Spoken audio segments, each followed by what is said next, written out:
हिजो नेट नभएको कारणले गर्दा चाहिँ मैले भिडियो अपलोड गर्न पाइनँ। मेरो फोनमा रिचार्ज सकिसकेको थियो, त्यसैले चाहिँ म हिजोको भिडियो आज पोस्ट गर्दैछु।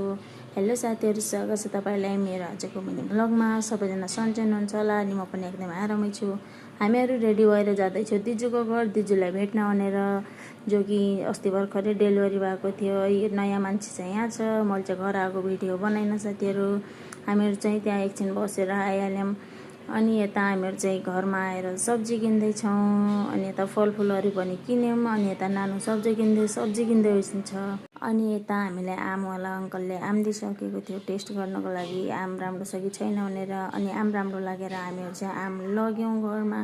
अनि यता जाबिनाहरू पनि देखिरहेको थिएँ मैले चाहिँ, तर मैले जाबिना लगिनँ बेकार हो भनेर। अनि यता यो भिडियो चाहिँ डबलचोटि पोस्ट भएछ साथीहरू, मलाई थाहा नै भएन डबलचोटि आएछ होइन। अनि यति गरिसकेपछि चाहिँ हामीहरू आयौँ घर आइसकेपछि चाहिँ अनि यता मेरो छोरो खेल्दैछ। हिजो नेट नभएको कारणले गर्दा चाहिँ मैले भिडियो अपलोड गर्न पाइनँ। मेरो फोनमा रिचार्ज सकिसकेको थियो, त्यसैले चाहिँ म हिजोको भिडियो आज पोस्ट गर्दैछु। हेलो साथीहरू, स्वागत छ तपाईँलाई मेरो आजको मिनी भ्लगमा। सबैजना सन्चै हुनुहुन्छ होला अनि म पनि एकदम आरामै छु।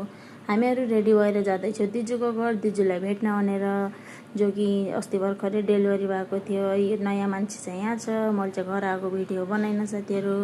हामीहरू चाहिँ त्यहाँ एकछिन बसेर आइहाल्यौँ। अनि यता हामीहरू चाहिँ घरमा आएर सब्जी किन्दैछौँ। अनि यता फलफुलहरू पनि किन्यौँ। अनि यता नानु सब्जी किन्दै हुन्छ। अनि यता हामीलाई आमवाला अङ्कलले आम दिइसकेको थियो टेस्ट गर्नको लागि, आम राम्रो छ कि छैन भनेर। अनि आम राम्रो लागेर हामीहरू चाहिँ आम लग्यौँ घरमा। अनि यता जाबिनाहरू पनि देखिरहेको थिएँ मैले चाहिँ, तर मैले जाबिना लगिनँ बेकार हो भनेर। अनि यता यो भिडियो चाहिँ डबलचोटि पोस्ट भएछ साथीहरू, मलाई थाहा नै भएन डबलचोटि आएछ होइन। अनि यति गरिसकेपछि चाहिँ हामीहरू आयौँ घर आइसकेपछि चाहिँ अनि यता मेरो छोरो खेल्दैछ।